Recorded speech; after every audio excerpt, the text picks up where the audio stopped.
Hanna Hermanson grew up knowing she was a go-getter, yet she followed the traditional do the right things path and wound up as a bored college advisor. Determined to find financial and location freedom, she quit her job. Yay! Moved across the country and figured it out. Well, maybe it was more complicated than that.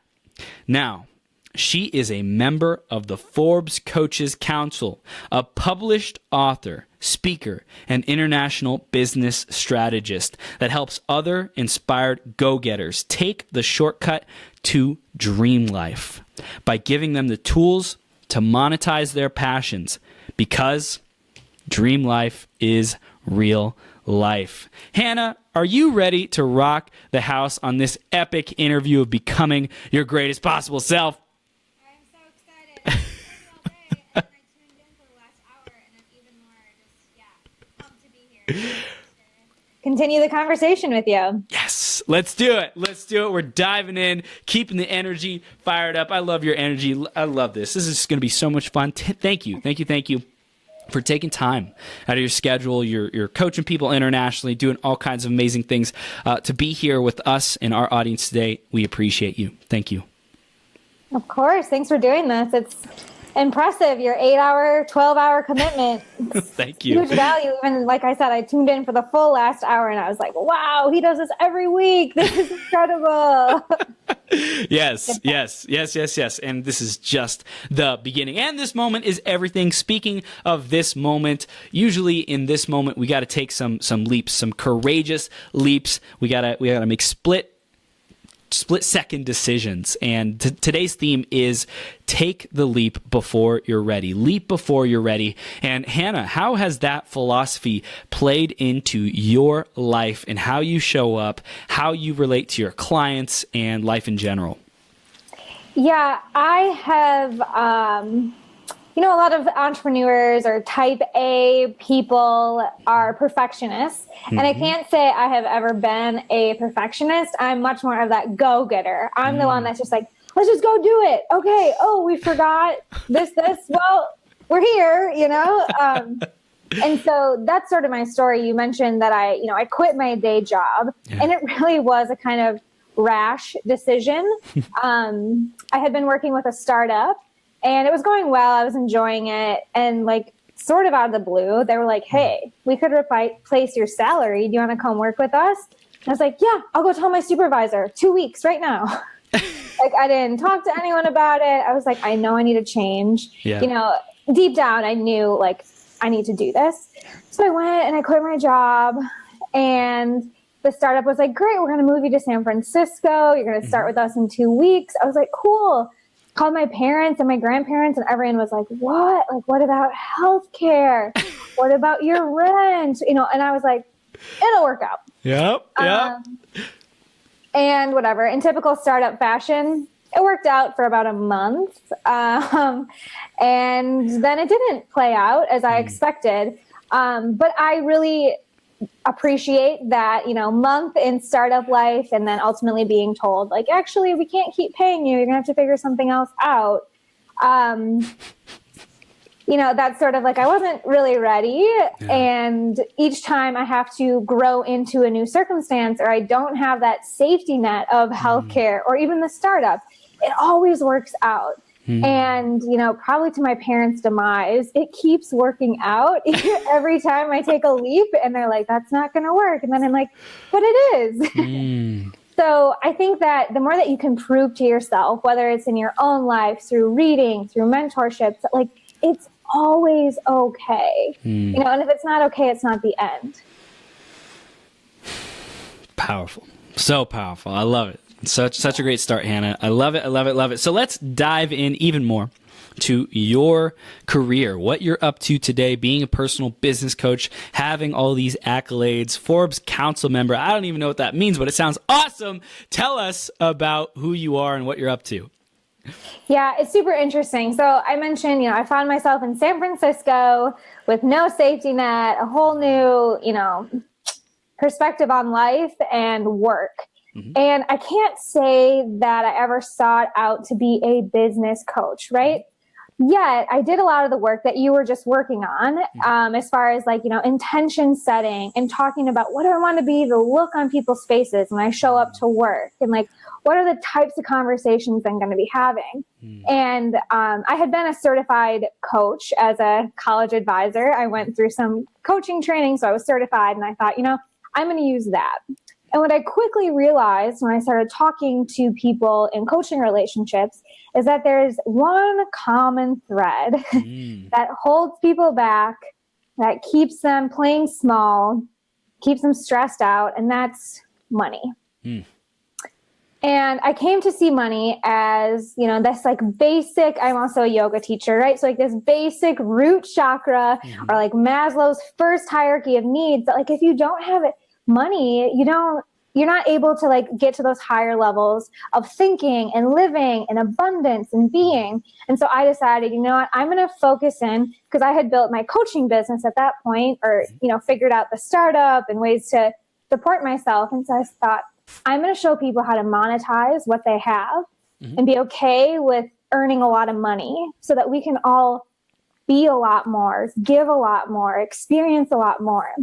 And so, yes, now I'm coaching people internationally, from wherever I want to be. That was another goal. And so taking business online has allowed me to reach more people, be where I want, help them earn money. And, the accolades and getting featured or writing for Forbes or being in these masterminds is great. But ultimately, I'm just trying to show people what's possible. Why? Because when we see what's possible and we have a trailblazer or proof or evidence or motivation, we can think a lot bigger. So for me personally, college advising, I grew up in small town Wisconsin. My family worked for the state. We all had health insurance and, all these promises. And so here I was sitting as a college advisor, handing students, a few options of what they could do with their life. You could do engineering, you can do accounting, you can do psychology, right? And no one was talking about these like outside of the box entrepreneurship. Even like being your own boss, whether you start a business or write a book, whatever, none of that was shown to me. And we can talk about another project I'm working on, but now my whole idea is like, if we can show people what's possible, think outside the box, blaze a trail that isn't so conventional. I believe we're going to have, like I said, a lot more abundance, happiness, generosity. You're going to have way more of these people at the event with millions of dollars looking to put them into personal development. Because the more people we have understanding the power of personal development, taking care of yourself so you can take care of others, then we're going to just see a lot healthier society as a whole. And I'm seeing that with my clients. Because once you get like income taken care of, then they're going and they're starting nonprofits. They're volunteering at the vet clinic because they don't have to be working for someone else's dream in a cubicle all the time. So yeah, that ripple effect and that power of what's possible is a big part of my why. Love it. I love it. So let's go back a little bit on the journey, because you shared with us what you're doing today, focusing on getting people's finances right, getting that root chakra, that foundation. Once we have a foundation in place, then we can build upon it. And then that'll really also allow for innovation, that'll allow for flexibility to do what we truly desire, to allow us to live a fulfilled life, go on adventures, live the nomadic lifestyle. Take us back a little bit to what it was like building the business and some of the challenges that you had to overcome on your own. And did you ever have a scarcity mindset? I know you mentioned that it would kind of always be okay, and that's like something that's really been one of your superpowers. But how did you break through your own financial challenges, or if you got stuck at a certain level of income, how did you break through to the next level? Absolutely. So going way back, even when I was working 9 to 5 as a college advisor, I dabbled in network marketing and I was a yoga teacher. So I was like, trying to find other ways. And so ultimately when the startup opportunity came, I knew I just had to go all in to something. And I think what I see with my clients happening too is if you've got, your feet in multiple places, it's really hard to get traction. And so while I can't prescribe to everyone, like, go quit everything and you'll figure it out, like, there was a lot of power to like closing the back doors first on the 9 to 5. And then when the startup said, we don't have anything for you, like, there's so much momentum and traction and motivation to, like you said in the intro, figure it out. Now, it has been a year. I would say it would take me a year to really get to the place that I'm at with my money mindset. And as much as we can practice like affirmations and read books about what's possible for other people, I've definitely had places in my journey where I've considered, like, maybe I just need to give up. Like, I'm just going to go to grad school and get a job where I can have the summers off at least. And, like, gosh, it's hard. It's feeling really hard to earn money. And those are the months that it is hard and I don't earn as much. And so I think, again, like, finding models and just like having someone to remind you that the universe will provide. There's a reason, like, where your attention goes, energy flows, right? And I don't know, I'm sure people listening here can appreciate the power of mentorship. I went a few months in my business without a mentor, without a coach. And it was because my partner was like really supportive. And he was like, yeah, we can do this. We'll build this together. And I was like, great, I've got a buddy. Well, that puts a lot of stress on a relationship or a personal relationship to have that much accountability, but then also be like my partner, but also, and so there was a point in this journey, right? This personal story that eventually my partner was like, I can't do this. Like, this is way too much pressure on me. To think that we need to have so much income and positivity. And you ask me all these questions about your business and about your finances. And he like had to go for a 2-day walk. I don't know when I'm coming back, but I can't be here.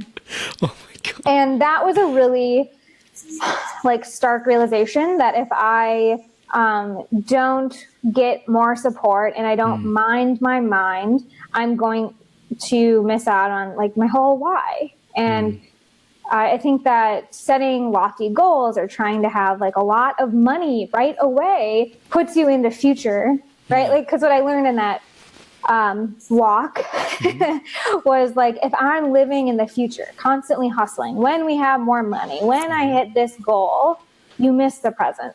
So I think that like recognizing that it's going to be a tumultuous ride if you do decide to take ownership for your income, get a mentor. Have like a non-biased accountability and cheerleader in your corner. Amen. So that was one of the things that made the biggest difference for you along the journey. You saw that you were experiencing this pain, this frustration of, hey, I'm relying on my partner too much to be that accountability, to be that source of inspiration. And how did you know to like look for a mentor, look for a coach? Was it like, I don't feel like I can count on this person anymore to be there because of like this 2-day walk kind of thing? And who else could I tap into? How else could I get the support that I need? And then you started doing research, you started asking people for feedback, or how did you get to that place of discovering a mentor and coach? Yeah. So here's an interesting example of the power of energy I'm talking about and like practicing what you preach. So I had coaches, business coaches, all of that in the past. And I decided I was going to do it on my own, right? Like I had figured it out. We can do this together, buddy, old partner.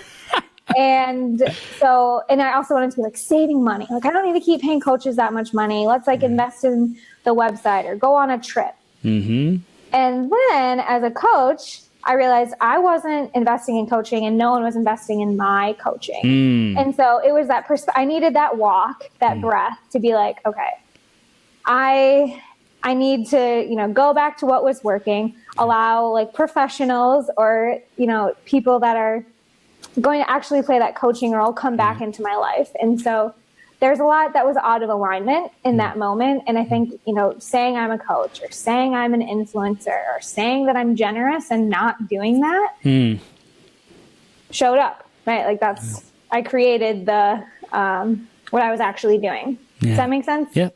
Absolutely. Absolutely. So you got through that challenge, you got a coach. What were like the next steps of the evolution? Yeah. So, I'm speaking a lot as a business coach, and I think that this can apply to anything in your life, whether you're deciding to start a business or lose weight or fix your marriage. Like, you have to take it seriously, and you can't have 2 feet in, or 2 feet in different places. Yeah. So I had to go all in, treat my business like a business, make investments, give it some structure, not just this, like, we can work from the beach. And like, it was just so willy-nilly. And I think that's true. Like I said, if you're looking to lose weight or learn a new skill, like, you have to put structure and take it seriously. Otherwise, it's just an idea. It's just a hobby that doesn't like necessarily bring results. Right.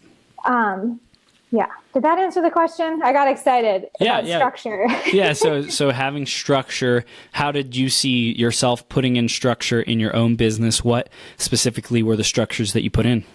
Totally. Yes. And this is related to the topic as far as 5x'ing. And as I mentioned, I was kind of all over the place. Like, I could do a course, and I could do group coaching, and I could do life coaching, and I can do yoga. Like, I was trying to be this jack of all trades and like just figure out what works. And that didn't work, right? My energy was spread out. I was attracting randomness and confusion into my life. And so what I decided was to get really clear on what my goals were, who exactly I wanted to work with, just like you were just walking through, those really specific targets, whether it's a client or an investor or a life partner. Just get like really clear and committed to it. And so that was like a big part of it. It was just like deciding, this is what I'm going to work for. This is what I'm going to help them with.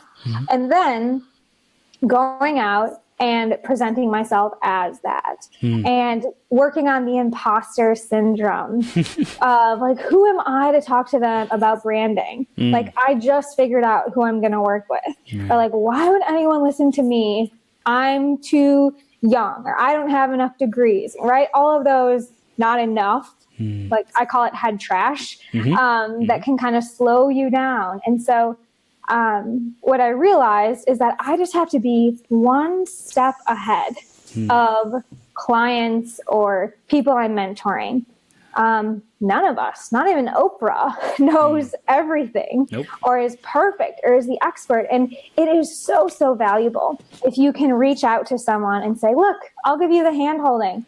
This is what influencer marketing is presenting yourself as a relatable, real person and showing them how much value, how much acceleration they're going to get if they just, leapfrog up to your level and work with you or align with you. So yeah, that was a big shift in thinking like, I have to learn more. I have to be the best, into like, hey, I'm one step ahead of you. I'm a real person. Come check out the value I want to give you. So you were having these like huge expectations of who you're supposed to be. You worked on that imposter syndrome, and you recognize, hey, I can do a lot with where I'm at, and reached out my hand to these people who are a step or a couple steps behind me and add value and hold them accountable, be a real person, be someone who listens to them, who sees their greatness, and get paid because it's worth it.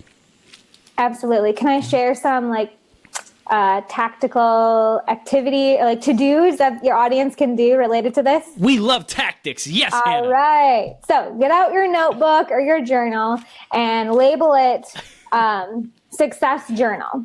Okay. And literally go through your life. When I did this, I started in kindergarten with the fact that I was an amazing line leader.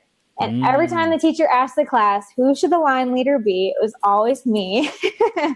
Because, some people were like the milk carton recyclers, and some people were the like quiet everyone down. Like I was not the quiet kid. I was not the strong kid, but like, So you find these themes and these things that you've done well throughout your life, starting in kindergarten. Maybe you were voted class president one year. maybe you were the only kid to ace an algebra test. Like, and I, make it sound a little silly, because if you go through your life, you have so many rich experiences. You've succeeded. You've had so many accomplishments. And then we get to some point in our life and we look and we start comparing to other people, what they've done. Well, let's just compare to our own stories. And again, like really get into that soul story throughout your life and like start counting up, tallying, listing out, all of the wins you've had in your life. That could, that should take you some time to kind of brainstorm. And then from here on out, each day, if you have a gratitude journal, even if you just have like a conversation over dinner, I want you to start talking and writing about your wins each day. On bad days, it's like, I didn't lose the keys today, or like, I woke up on time. And that's just priming your brain for confidence and seeking your own success. And that's really, really attractive to other people. And it gives you less time and space to be comparing to other people and just kind of focusing again on your greatness, right? So that's one thing, just to kind of help with the imposter syndrome. You can look back on it for those times when you're like, I don't have enough experience. Well, look at, in third grade, you were already a leader. You've been a leader for 25 years, whatever. Yes.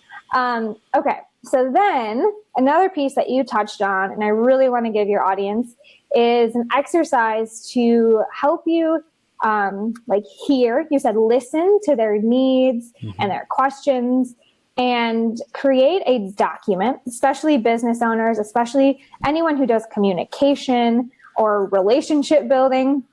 I want you to have a document.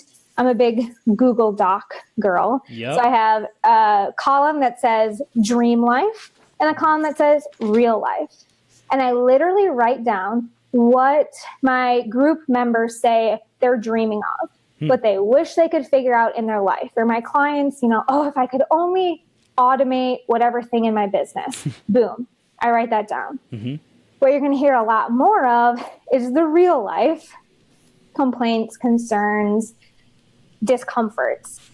And the more that you have exact words of what people are experiencing in their real life, the pains that they have, the hell that they're living in, and real examples of what they want, you use those phrases to communicate so that people feel so understood. And they're like, that's exactly what I was thinking. They're like, I know, because I've been studying you and I have this list and it's a strategy.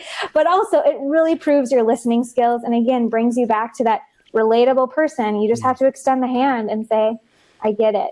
You want automated funnels or whatever it is that you help people achieve or, want to bring people on the journey for.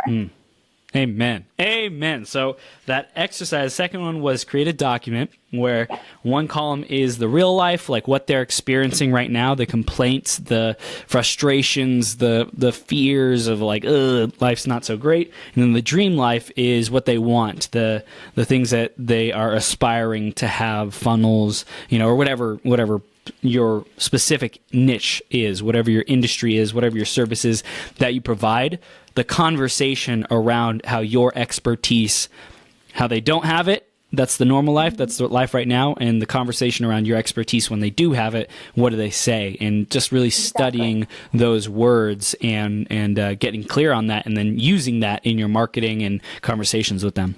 Yeah. And this was another realization in this phase of like, you need to put structures around it. You need to take your business seriously.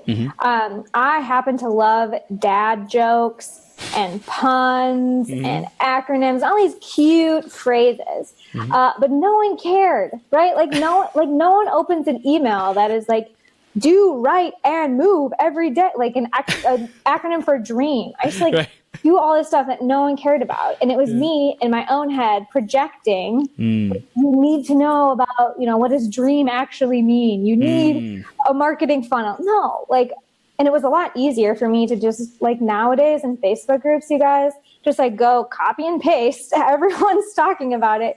You don't have to sit in your apartment and dream up catchy headlines or what should I post today?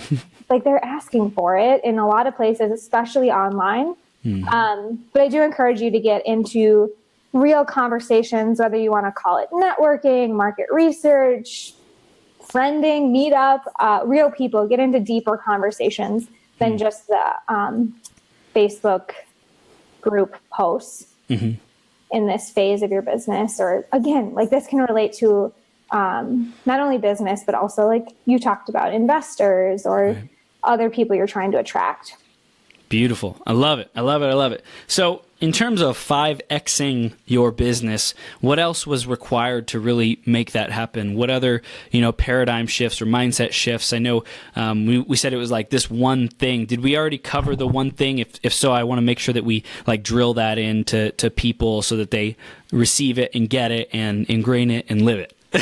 Yeah. So we kind of touched on it, but I want to, make it super explicit. Yeah. So first it was like owning it, being in one direction, not having a $20 course and a book and like all these things out there and trying to do it all at once. But like saying, this is my signature offer. This is what I do.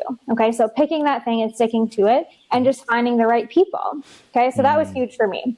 Then it was this imposter syndrome, like overcoming the, like, I'm not good enough to charge more money, or I don't know, getting over that. And then also really, as we sort of talked about, strengthening my money mindset. And there's so many good books out there. You Are a Badass at Making Money, Think and Grow Rich. I'm sure you've got like tons of recommendations for that. And realizing that you can choose to play whatever game you want with money. So I mentioned I grew up in a small town, whatever. Like I'm not using that story as an excuse, but ultimately what I grew up hearing is that money doesn't grow on trees. We have to save for a rainy day. That's not in our budget, not this year. What if something bad happens and we don't have enough savings? Whatever. All of these like fear-based ideas around not having enough money. And I had to realize that it's a game. And it's in one form of energy that if I want to go out and get more, I can. And I think I was kind of laughing this week because I sent a payment to my web designer in the UK. And so you wire money, like I click buttons on this computer and then she gets money that looks totally different. That means something complete, like she can get totally different things. Right. And I was like, this is such a bizarre, like it's not real. We decide to put value to it. We decide what it's worth, whatever. So definitely starting to read books about challenging your money mindset and realizing it's one form of energy.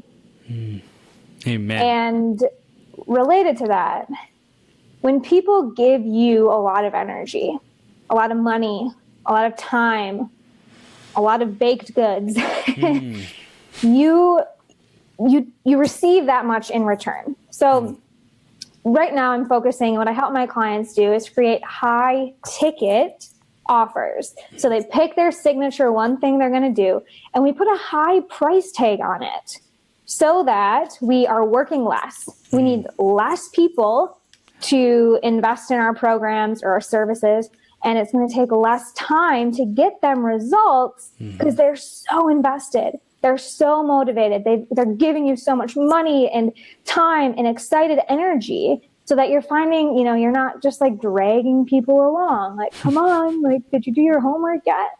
But they're showing up and they're so eager to like get their ROI and their results with you.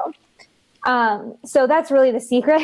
Like, bottom line is to raise your prices if you want to earn more and work less. But it comes down to a mindset, and you have to have the confidence and the strategy to command that high ticket once you've decided on who you want to work with and what your offer is going to be.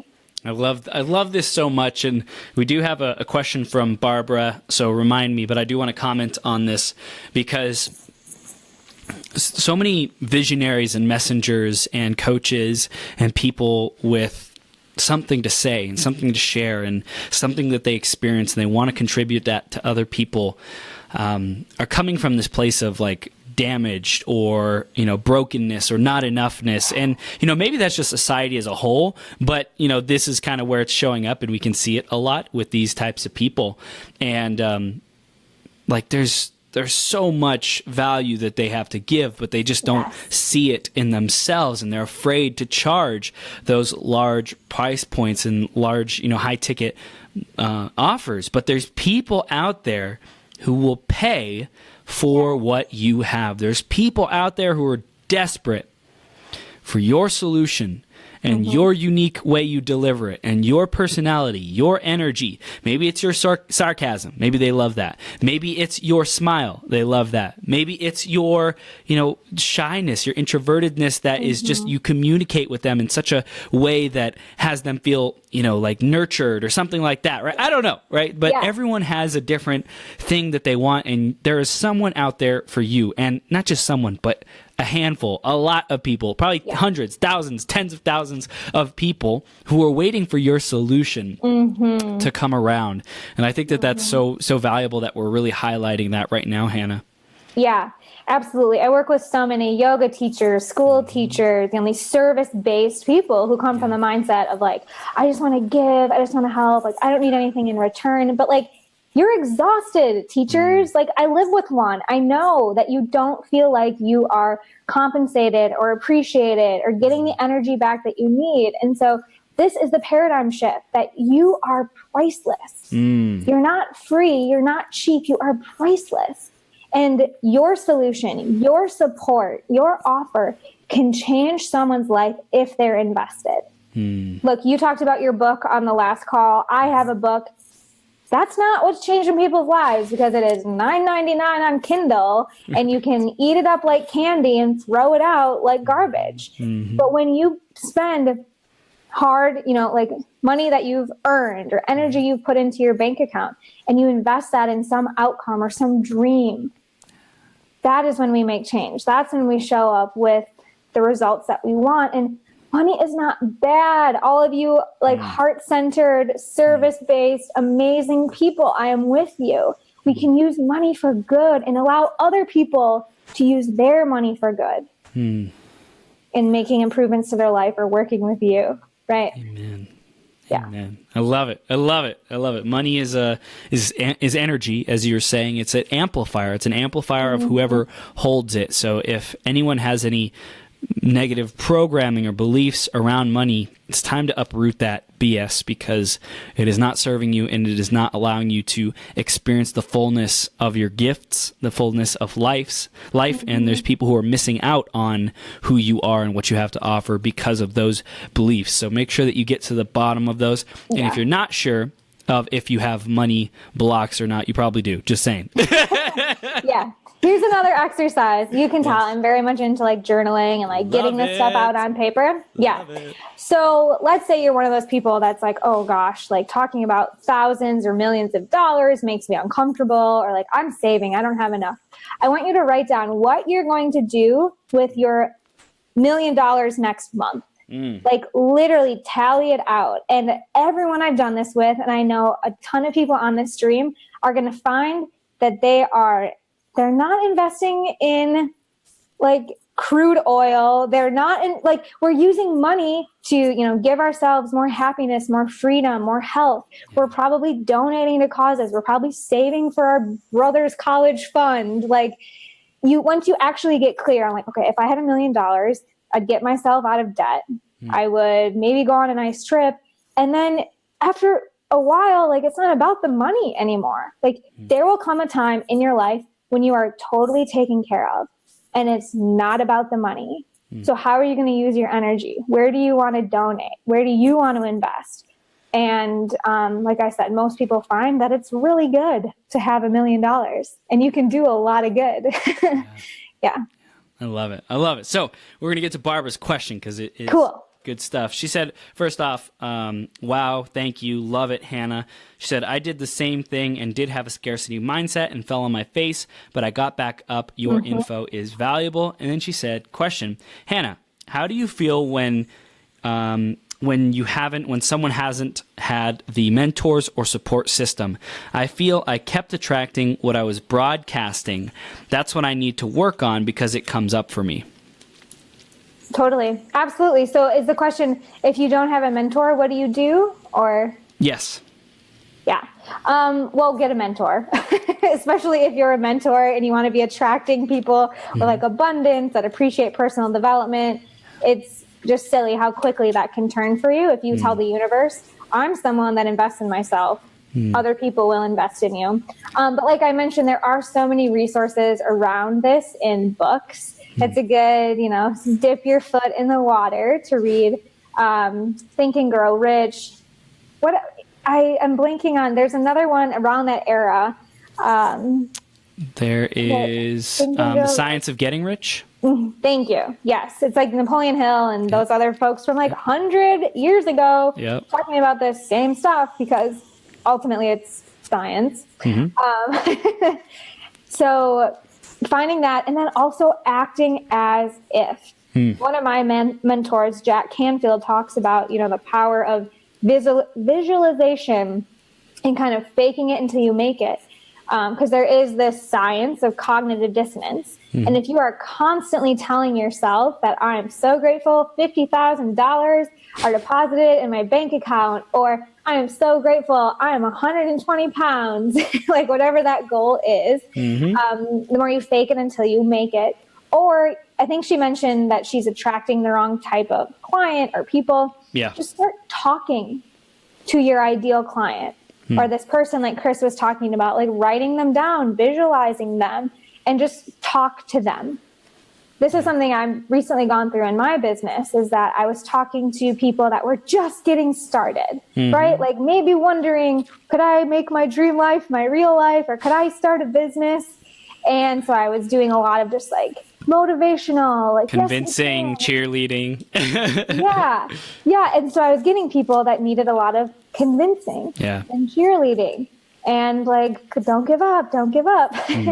So I just started talking about the next level of issues that my clients were having. And I stopped talking to like, it's possible, or I believe in you. I still do, but I'm talking at a whole different level. So go through that like dream life and real life exercise, Barbara, and understand what your next level, or who do you want to attract? What are they talking about? And go speak to that to attract the level that you want. Yeah, no, she's doing some stuff at a bank right now. Like that's her corporate job. And then she wants to, or she is a yoga teacher as well. So I think something along the line she mentioned with merging yoga with like the financial principles, kind of like how you were talking about with the root chakra, right? Like when you heal that, when you exercise that, when you give that energy, feed it energy, and get flow in that space and in that foundation, then you can start creating more prosperity. So Barbara, think about the types of people who are most hungry for that transformation, who you most love being around and serving, and who are most likely to pay you that money as well, the high ticket money for that. Two things. First of all, Barbara and I are connected at the soul. I need to connect with her. My first job was a bank teller. Oh my God. And I'm also a yoga teacher. I love it. And there's an additional piece, when we think about creating a high ticket offer, yes, you want to think about who do you like, who do you want to work with, who's going to get you out of bed jazzed in the morning to call, but also who has that sense of urgency. And I call it a bleeding neck. That's not very yogi of me, but it's really like, I consider myself a doctor. Like you said, there are people praying, waiting for my services, and they're walking around with bleeding necks. And if I don't go give them the bandage or the surgery or the big, medical bill or whatever that they need. But so, the bleeding neck is not, trying to think of a good example that isn't mine. Like, let's say you are helping people with fertility, like you're a health expert that helps women get pregnant. Well, you're not going to go give a high ticket offer to like some 24-year-old who just got engaged. Like you're going to go look at what the 39-year-olds who've been trying for 2 decades or a decade are talking about, right? So that's just like another tip to help you really hone in on who do you want to be listening to, who do you want to be speaking to, and they need to have a sense of urgency, interest, bleeding neck. Yeah. I love that. That's a powerful distinction too, because a lot of people, like I said, is like, who do you want to work with? Who gets you jazzed up to, talk to? But the urgency piece is what will make or break the deal. How do you, intervene in someone's life and they're like a hot buyer? They're an 8, 9, or 10 on the buying scale, where one is like ice cold. They don't even need you. It's like someone who's has the financial prosperity. They're already, exercising and doing these things. For example, Barbara, they're exercising, they're stretching, but they're not necessarily doing yoga. That's not someone who's like a hot client for you, but someone who's like, who needs that service. And I love this. This is great. It's saving you so much time and energy to find those people that have the urgency. If you're having to like beg people, or like we talked about, convince and cheerlead, like even from the beginning, that's what your job is going to be throughout the program or the relationship. So yeah, just find the people that want to meet you where you're at. It's just like dating, like timing has to be right for everyone. Yeah. You don't have to force them to be someone they're not, because that is not going to work. Right. But plant good seeds. Right. And like leave a good impression in folks. And I always tell my clients, like, we are not desperate. It's not their time. They'll come back though, if you leave the right impression and treat them with respect and compassion and let them go. Right. If we force everyone to become our client, or we force everyone to get on in our Facebook group, like, no, let them come when they're going to come. Yeah. 100%. 100%. What are the other strategies or tactics you use to be the most effective? I know you're living this kind of nomadic lifestyle. You're talking about structure. How do you get the most out of your time and your energy? Yeah. So first I want to preface that I personally am like a digital nomad, and I value travel and yoga and green smoothies, but like, not everyone does. Not even all of my clients do. I've got clients that, are starting their own business so that they can pay for their kids' college. Yeah. So the first thing I just want to note is that looking at me doesn't mean that this is like the only way to do it. And there are like proven strategies that you can implement. But again, it's not cookie cutter for everyone. So I'll answer your question, and then I'll kind of expand on how other people could adapt what I'm doing to their life or business. So I travel a lot, and I commit one full day a week to work. And at least half of that day is content creation. Okay. I think there's a lot to be said about providing value, about showing up on many platforms, and, keeping yourself fresh. And then the other half is usually like serving my clients, doing calls, checking in on them, getting their feedback. So I'm a type A person that very much appreciates the one-day structure. I do not just work one day a week, okay? But I have to give myself that day to kind of relieve some of the anxiety of like, when is this all going to get done? Like that willy-nilly feeling of like, maybe it'll work, maybe it won't. So for me right now, it's Mondays. I just block off my calendar. I don't take time on Facebook. I think that's a really big suck. Especially because we saw so many people. Oh my gosh, I love that water. Do you crush a whole gallon every day? Every day. Awesome. I need to set goals like that. Anyway, back to organization and strategy. So I take the full day a week. Kind of lost my train of thought now, actually. Do you remember where we were? Yeah, one day. Yeah. Yes. So that gave me it's not willy-nilly. It's not just maybe it'll happen, maybe it won't. And then the Facebook game. Okay. So a lot of us saw that, especially last year, you could build a Facebook group.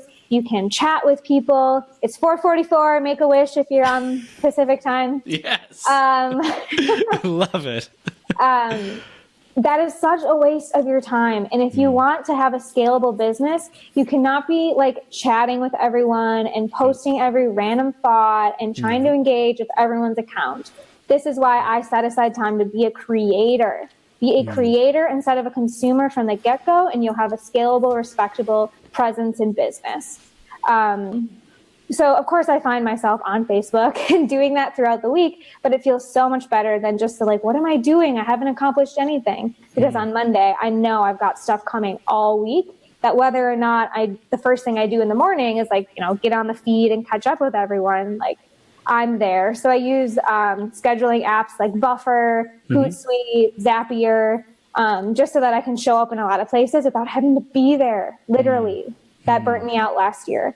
So I found ways to automate that. And I highly recommend doing that from the beginning. I love it. I love it. So that automation, scheduling those posts in the content creation day, the section of Monday, is that when you do all that scheduling? Do you just schedule it out for the next week, or how do you batch your scheduling? Yeah, I do that. And I also write. And I think you do this, I know. Don't be afraid to repurpose. Okay, you can't assume that your email subscriber and your blog readers and your podcast listeners, your Facebook group, like people are not like that interested in you. That they're going to be like, wow, Chris said the same thing in 4 places today.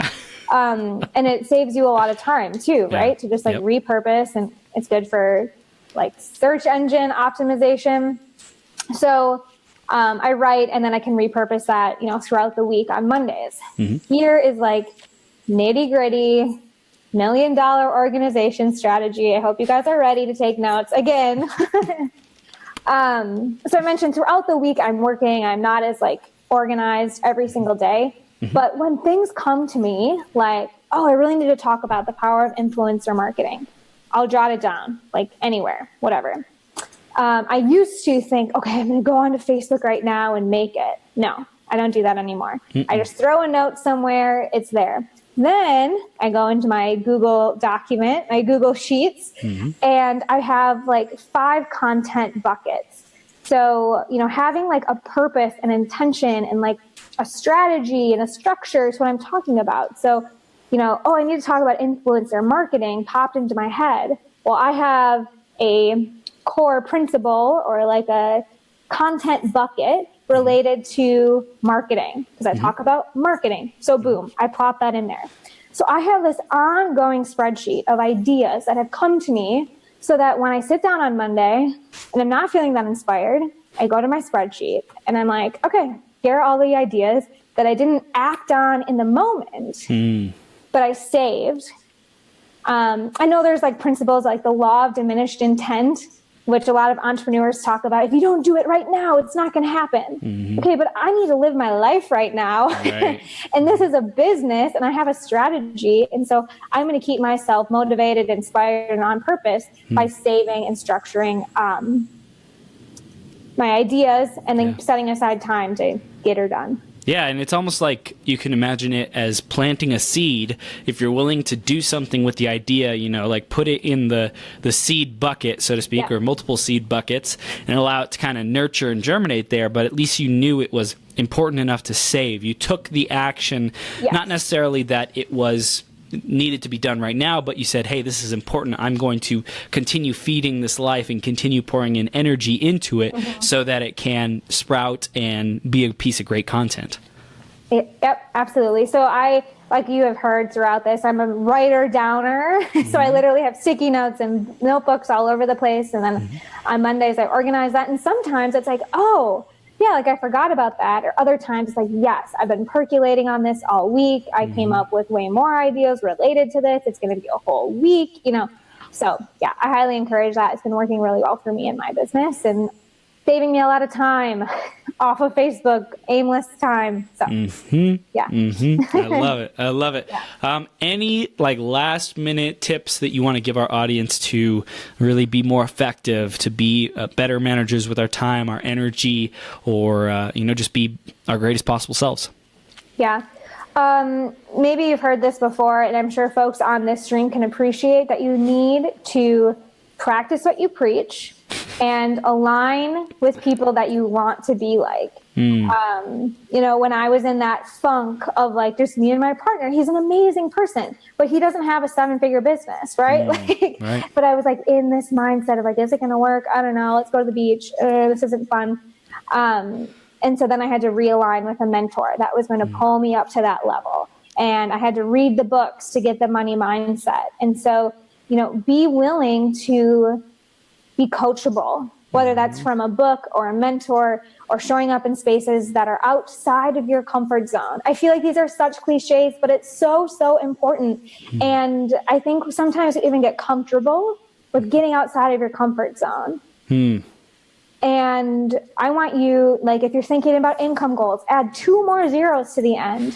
If you're thinking about your, how many people you want to reach, add a 1 in front of it, 1,000 more. And yeah, just be willing to surround yourself. Oh, can you see the dog here? I can. Surround yourself with the people you want to be the most like, and be willing to invest in yourself to get those like really high level opportunities and experiences, which like you probably talk about with your mastermind. This is the whole concept behind high ticket, is that if you keep playing cheap, keep playing small, if you're not willing to invest, that's what you're going to keep manifesting and feeling in return. So like, go spend your rainy day savings account on something you never thought you were going to do this year, and do it this week.